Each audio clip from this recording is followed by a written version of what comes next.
dari godaan syaitan yang dengan nama Allah yang Maha Pengasih lagi Maha Penyayang. Maka adapun orang-orang yang beriman dengan Allah, waqtasamudi, kemudian dia berpegang dengan keimanannya itu dengan teguh, maka orang tadi akan kami masukkan ke dalam rahmat kami dan akan kami beri dia kurnia yang besar dan kami tuntun dia menempuh jalan yang lurus. Benar Allah dalam segala firman. Yang kita hormati Bapak Ketua Dewan Kemakmuran Masjid Mujahidin beserta seluruh Bapak pengurus yang telah mengabdikan diri mencari ridha Allah dengan membangun fisik masjid dan mengimarahkan dengan salat berjamaah, dan juga diisi jamaah itu dengan kajian-kajian Islam. Ada kajian umum, ada kajian khusus yang bersumber dari Al-Quran dan Sunnah. Semoga dengan berpadunya pembangunan fisik dan pembangunan mental, audit akidah dan ibadah yang kita adakan di Masjid Mujahidin, yaitunya dengan nama Masjid Para Pejuang yang memperjuangkan agama Allah. Mudah-mudahan semuanya menjadi amal saleh. Alhamdulillah, saya dapat bertemu dengan jamaah di siang hari ini karena kebetulan tidak ada jadwal di luar provinsi, dan semuanya ini adalah merupakan ketentuan dari Allah Subhanahu wa Ta'ala. Kajian kita pada siang ini iman dan istiqamah. Ini kalau kita di Minangkabau ditunjang pula dengan 3. Pertama, betapa kita punya adat istiadat. Yang adat istiadat Minang itu dahulu dari Islam masuk ke Minangkabau. Maka di dalam pepatah adat itu disebut adat basandi sara, sara basandi ditabukan. Samo jurang kue rumah kadang rumah gojong. Dulu, nah ini kalau dari tembok itu, jadi kue dari kayu, dari tabang kayu, ditabang kayu dirempo, kemudian dielo dan masyarakat kampung itu dipaik, itu lalu pakai paku, pasangnya kayu. Kalau sudah dipaku, tonggak, rasuk, balanca, barat, hari semua dipasang di kayu. Itu dielo kosong-kosong, agak. Bentuk puntiangnya, bentuk kapal. Cuy ke bawah, kamang ketek.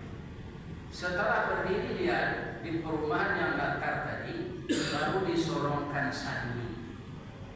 Kalau ini awak membuat rumah, kan pondasi dulu yang ditakuan. Apa kelebihan rumah kadang dahulu nan dibuat dari kayu pakai sandi di bawah, pasaknya batuan dan memakai paku. Itu kali lagi kalau dari kampung fleksibel.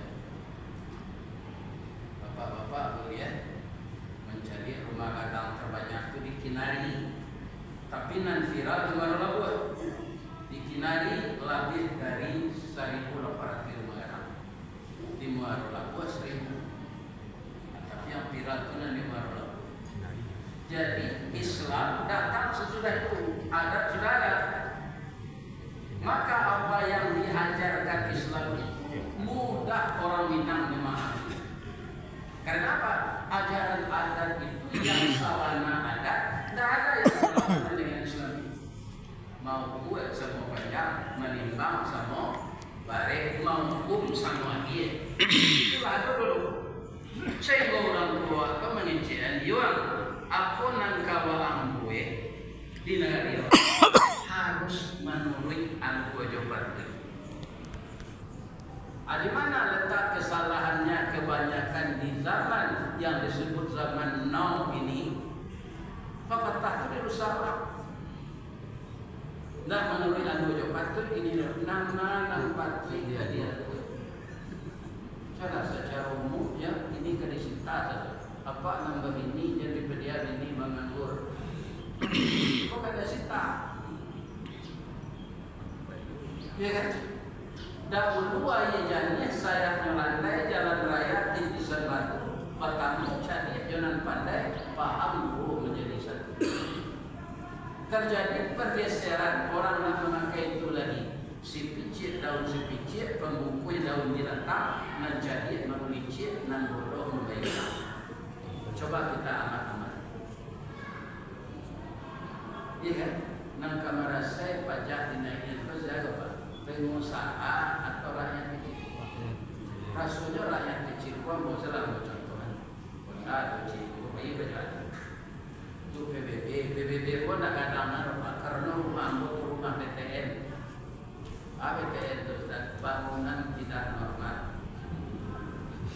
Jadi PBB-nya kadang atau ada panjang tahun 2001 itu pajaknya 1.900 lebih. Rajin memain akan dinaik itu doang. Ibarat ikan orang-orang gede-gede apa? Semua ikan di permukaan air mudah menangguhnya, mudah menangguh. Nang ketika koa ikan nalari doi ke bawah batu. Itu kadang-kadang kabarnya. Jadi kalau kita orang Minang, kaum muslimin, ada Minang masuk Islam bertambah kokoh. Kalau kita amalkan. Tapi kalau orang Minang tu mana nak melanggar aturan adat ke Islam, hilang Minang tinggal kabaunya. Bahalau di tengah padang. Jelas pak, kayak jalan-jalan puncak lawang, ya kan? Kan tabu banyak sana. Ada juga kehilangan nalar dari masjid. Ada juga kehilangan tradisional dan memutanya kabau. Kabau bukan? Amat to kabau tu betul-betul kiri kanan. Tak bebas, dia tempurung. Pernah ditanya orang, Pak mengko betul-betul nama to kabau supaya hujan nampak di kabau tu orang punya tabu, mati titik orang punya kabau. Jadi kalau bisa orang Minang jadi kabau, artinya waktu Jawa ramai. Ya kan? Jadi kita perteguhkan Islam sebagai fondasi adat. Adat itu adat tentang berlawanan Islam. Nah, serupa bahkan adat di biji negara Islam kan. Ada seorang meninggal, ya kan? Ada anaknya di luar negeri. Apa tunggu anak bersabalu, nyotibo dan mendian lain. Anak yang akan pulang itu tidak salat untuk hari itu. Ya kan? Untuk apa anak itu pulang menghadiri pemakaman mayat? Sebab orang yang meninggal dia sendiri tidak bisa beramal lagi. Orang mati itu tidak bisa beramal lagi jadi itu. Adonan tak kabutui. Dia kan sedekah jariah, ilmu bermanfaat, anak yang saleh. Jadi kalau tradisi menunggu sabalun anaknya tibo indah itu dimandian mai, sedangkan anaknya pun tak salat, tak beribadah, itu bukan adat. Yang seperti ini harus kita hilangkan. Karena apa? Kalau ada peraturan adat bertabrakan dengan Al-Quran dan Sunnah, maka peraturan adat itu yang harus patuh kepada Sunnah. Kalau tidak, itu menambah ilmu Nabi Rasul itu apa? Nabi itulah cukup ilmunya dari Allah. Akmal lakum dinu. Sudah sempurna agamamu. Ada tambah ada. Apanya juga pemangku adat yang kurang mengerti ini. Sedangkan dia diberi gelar tuanku. Tuanku itu kan orang yang dihormati. Dia mengerti adat, dia mengerti agama. Tapi yang tidak disuruh Nabi, yang tidak ada pesan Nabi, ini yang dilakukannya. Yang seperti ini harusnya tidak dipakai lagi oleh orang Islam. Kalau iyo kata tak ada pesan di sarah pesan di kitab. Jangan sampai ada bersiara kita baulah. Jangan sampai ada ini. Kemudian yang ketiga, kita sangat bangga secara keseluruhan, ya kan, orang Minang. Ada lagi para jemaah dasar negaranya Pancasila. Kemudian kita kembalikan bapak-bapak, sabanur kita layan dulu nenek-nenek awak. Baman kondak dia dasar Islam negara kurangnya banyak bagau Islam. Baman ko Pancasila. Indonesia kok Pak, itu tidak boleh mau mana sianan mau rusli. Baik, negaranya banyak pulau, banyak lautan. Malah deka banyaknya pulau Pak, Presiden Nancie tidak tahu loh, bahasa do pulau ketek-ketek dan juga ada Presiden dalam. Kebanyakan pulaunya Pak, tidak tekong. Begitu juga ragam budaya, adat dan istiadat. Ya kan, maka orang tua dulu itu jenius Pak. Tak bisa dia dasar Islam, dia dasar Pancasila. Tapi yang merumuskan itu siapa? Orang Islam. Sedang orang Islam yang paling banyak itu orang Minangkabau. Pertama Pancasila itu Pak, itu yang pertama itu tauhid, ketuhanan yang Maha Esa. Esa itu Cie, jabatan nak Tuhan, pangkat nak Tuhan, pitih nak Tuhan, harato nak Tuhan, suami nak Tuhan, istri nak Tuhan, siapa saja nak Tuhan. Yang Tuhan itu la ilaha illallah. Itu yang Esa itu. Jadi kalau tertumbuh galah tanapa, tersorong bajak ke batu, patah tuke, bersilakan. Ada problem, jangan kadukun minta tolong. Bayar bau dua, kemudian taharah sempurna bau dua, salat 2 rakaat minta pertolongan kau. Kalau dukun konyo bekerja sama yo jin paknya petele orang.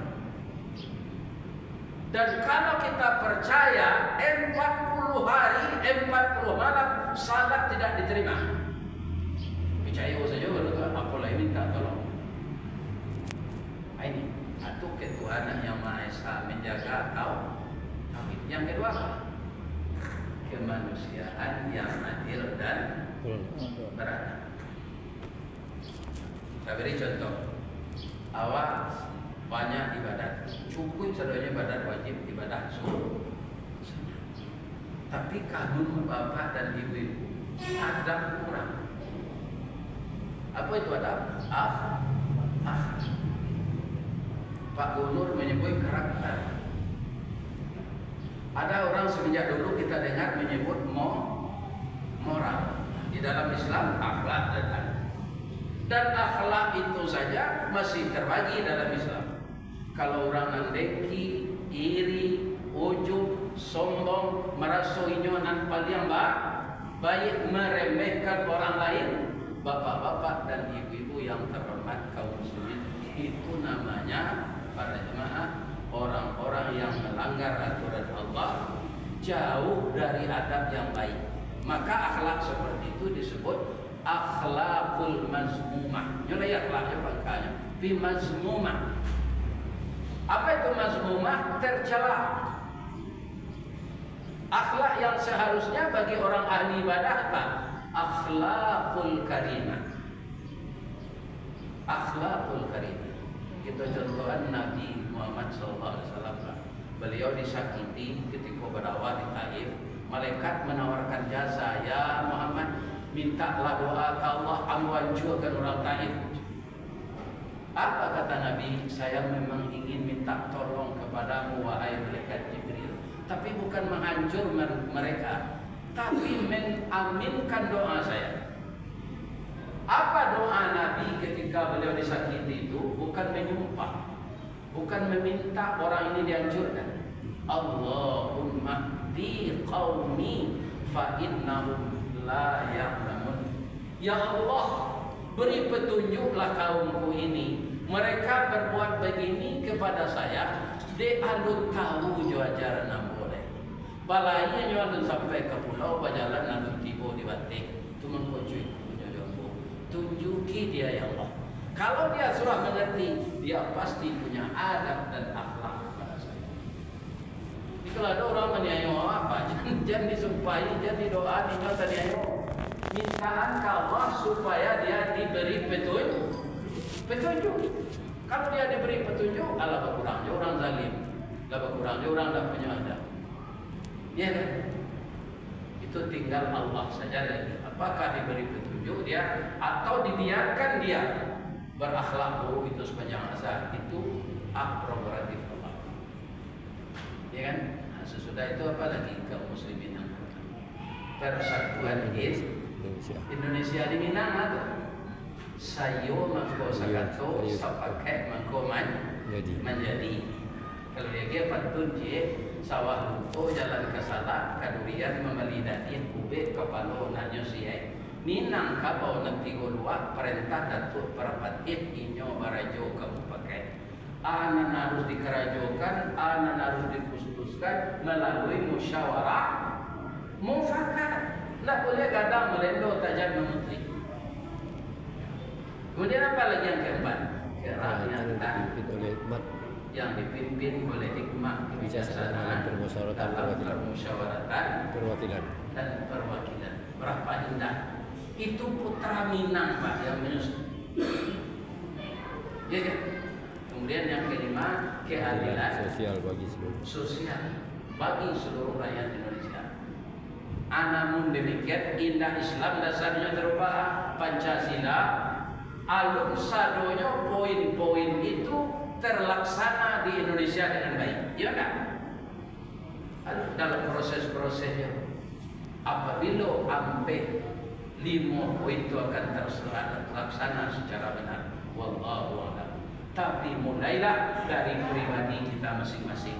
Bapak berakhlak kepada istri, ibu berakhlak kepada suami, anak berakhlak kepada ibu dan ayahnya, kita semua berakhlak kepada Allah. Kalau rasa takut lah dalam kawah itu nanti disebut waqtasamu bih tadi, berpegang teguh.